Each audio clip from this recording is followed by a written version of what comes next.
కాటరా క్లాసిక్ రెటినాలకు world class treatment ఇప్పుడు మన భీరంగూడలో అమెరికన్ లేజర్ ఐ హాస్పిటల్స్.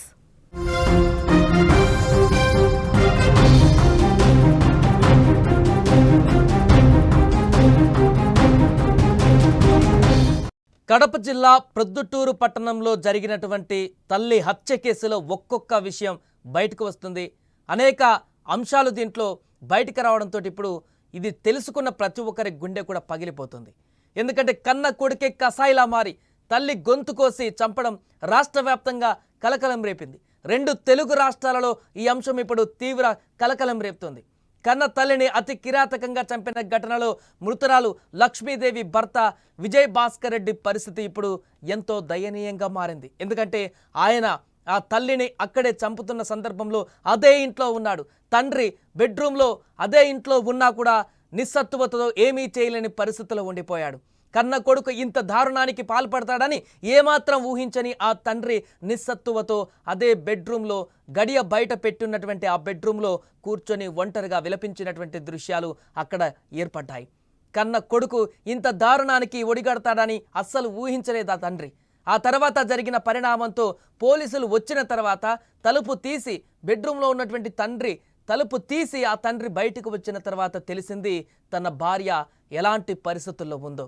అప్పటికే తన కొడుకు తన భార్యని ఎంత దుర్మార్గంగా కిరాతకంగా హత్య చేశాడనేది చూసి దాన్ని ఏమాత్రం కూడా జీర్ణించుకోలేకపోయాడు. తన గుండె బద్దలైపోయింది. తన భార్య ఇక లేదనేటువంటి విషయాన్ని జీర్ణించుకోలేకపోయాడు. కాసేపటి వరకు ఆయనకు ఏం జరిగిందో కూడా అర్థం కాలేదు. తను ఇంట్లోనే ఉన్నాడు, తన భార్య ఇంట్లోనే ఉంది, తన కొడుకు ఇంట్లోనే ఉన్నాడు. కానీ తన భార్యను చంపుతుంటే, కన్న కొడుకే తల్లిని చంపుతుంటే ఏమీ చేయలేనటువంటి దుస్థితిలో తాను అదే ఇంట్లో ఒక బెడ్రూమ్లో ఉన్నటువంటి సందర్భాన్ని అతను గుర్తు చేసుకుంటూ బాధపడుతున్నటువంటి దృశ్యాలు ఇప్పుడు అక్కడున్న వారినందరినీ కూడా పూర్తిగా కన్నీటి పర్యాంతం చేస్తున్నాయి. బయటకు వచ్చి చెప్తున్నాడు, నేను అసలు ఊహించలేదు ఇలాంటి దుర్మార్గానికి పాల్పడతాడని, మెంటల్గా చేసేటువంటి నా కొడుకు ఇంత దారుణానికి ఒడికడతాడని చెప్పేసి అనుకోలేదు అంటూ కూడా చెప్తున్నారు. తను బాత్రూంలో స్నానం చేస్తున్నటువంటి సందర్భంలో అదేవిధంగా కిచెన్లో వంట చేస్తున్నటువంటి తన తల్లిని హత్య చేయడానికి ప్లాన్ వేసినటువంటి ఈ యశ్వంత్ బెడ్రూమ్లోకి వెళ్ళి ఆ తండ్రి తాను స్నానం చేస్తున్న సందర్భాన్ని చూసి బెడ్రూమ్కి ఆ తలుపుకి గడియ పెట్టి అక్కడ కిచెన్లో ఉన్నటువంటి తల్లి దగ్గరికి వెళ్ళి కూరగాయల కత్తితో అత్యంత దారుణంగా హేయంగా హత్య చేశాడు. హత్య చేసిన తర్వాత ఆ యశ్వంత్ చేసినటువంటి పరిణామం అక్కడ ఇప్పుడు అందరిని కూడా షాక్కి గురి చేస్తుంది.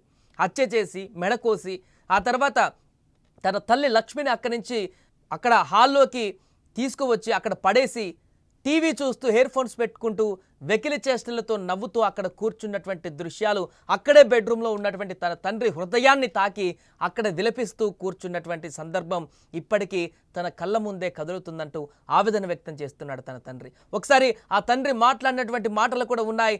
ఏం చేయలేని పరిస్థితుల్లో నిస్సహాయతగా ఉన్నటువంటి తన తండ్రి బయటకు వచ్చి ఏం మాట్లాడారో ఒకసారి చూద్దాం. వచ్చినాడు తిరిగినాడు. నేను స్నానం చేస్తాను. వచ్చిన బిడ్డలు మాడుతుంటే వాళ్ళదేమో వాళ్ళమ్మతో ఏమంటున్నాడేమో ఏమైందో లోపల బుడ్డలు తొడుకుంటే గడేసినాడు. బుడ్డలు తొడుకో వాకిలేసినాడు. బుడ్డలు తొడుకోండు నేను తీసా అని వాకిలేసి ఇంకా అవి మొత్తుకుంటాను. అది మళ్ళీ అండి రోజు చంపినా నా పోలీసులు వచ్చారు, చంపినా భార్యను అని అంతా మెంటల్ ఉన్నది. వచ్చిన వస్తానే మళ్ళీ తొక్కుంటే మళ్ళీ దుబ్బి మళ్ళీ వాకిలేసి చంపేసిన తర్వాత తన తండ్రికి బెడ్రూమ్లో ఉన్నటువంటి తన తండ్రికి బట్టలు వేసుకో, నేను చంపేసిన పోలీసులు వస్తున్నారు, కాసేపట్లో వచ్చి తీసుకువెళ్తారు అని చెప్పేసి తన తండ్రికే నేరుగా చెప్పినటువంటి సందర్భం అక్కడ గుర్తు చేసుకుంటున్నాడు తన తండ్రి. ఏం చేయాలో అర్థం కానటువంటి పరిస్థితిలో ఉండిపోయాడు. ఒకవైపు కన్న కొడుకు, మరొక వైపు కట్టుకున్న భార్య. అక్కడ ఎలాంటి నిర్ణయం తీసుకోవాలో కూడా తెలియనటువంటి నిస్సహాయతకు లోనైపోయాడు ఆ తండ్రి. ఇన్నేళ్ల పాటు అల్లారు ముద్దుగా పెంచుకున్నటువంటి కొడుకు, ఒక్కగానొక్క కొడుకు రేపొద్దున మాకు తల్లిదండ్రులకి బాసటగా నిలుస్తాడు, మమ్మల్ని ఉన్నత స్థితికి చేరుస్తాడు, మా పేరుని నిలబెడతాడు అని చెప్పేసి అనుకున్నటువంటి ఆ తల్లిదండ్రులకు ఈరోజు భారీ గుణపాఠం చెప్పాడు. ఊహించినటువంటి దారుణానికి ఒడిగట్టాడు. ఇక ఆ తల్లి అయితే ప్రభుత్వ ఉపాధ్యాయురాలుగా ఎంతోమంది విద్యార్థులకు విద్యాబుద్ధులను నేర్పుతూ ఎంతోమందిని ఉన్నత శిఖరాలకు అధిరోహించేలా చేసినటువంటి ఆ ఉపాధ్యాయుల తల్లినే ఈరోజు అత్యంత దారుణంగా హతమార్చాడు ఈ దుర్మార్గుడు. అక్కడ తండ్రి ఇంట్లో ఉన్నప్పటికీ కూడా ఏమీ చేయలేనటువంటి పరిస్థితి. కంప్లీట్గా తనని లాక్ చేసేశాడు, తండ్రిని లాక్ చేసేశాడు, తనను బందీగా మార్చేశాడు. ఆ తర్వాత తల్లిని హత్య చేసి ఒక దుర్మార్గుడిలాగా అక్కడ కూర్చొని టీవీ చూస్తూ తన డెడ్ బాడీని బయటికి పడేసి అక్కడ స్థానికులందరూ గుమికూడి పోలీసులకు సమాచారం ఇచ్చిన తర్వాత పోలీసులు వచ్చేంత వరకు అదే ఇంట్లో కూర్చొని తనకు వెకిలి చేష్టలతోటి వెకిలి నవ్వులతోటి ఇంట్లో కూర్చొని టీవీ చూస్తూ హెడ్ ఫోన్స్తో పాటలు వింటూ కూర్చున్నాడంటే ఆ వ్యక్తి యశ్వంత్ మానసిక స్థితి ఏ రకంగా ఉంది, ఎంత సైకోగా బిహేవ్ చేశాడు, అతని మెంటాలిటీ ఎంత దారుణంగా ఉందనే దానికి ఒక మచ్చు తునక ఇది.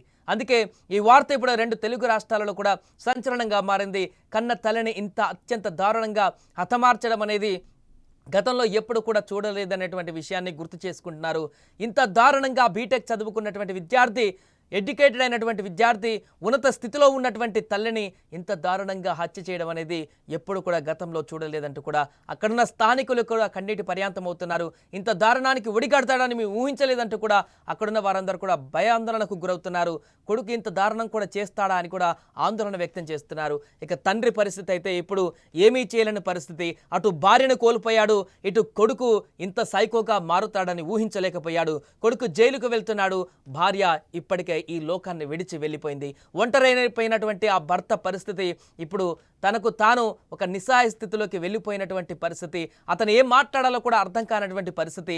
ఇప్పుడు ఒంటరిగా విలపిస్తున్నటువంటి ఆ తండ్రి బాధను ఎవరు తీర్చాలి, ఆ తండ్రికి ఎవరు బాసటగా ఉండాలి, ఆ తండ్రి పరిస్థితి ఏంటి, ఆ కుటుంబ సభ్యులు ఏం చేయబోతున్నారు అనేటువంటి అంశం కూడా ఇప్పుడు అక్కడ చర్చనీయాంశంగా మారింది. స్థానికులు కూడా ఇప్పుడు అయ్యో అతని పరిస్థితి ఏంటా అని కూడా చర్చించుకుంటున్నారు.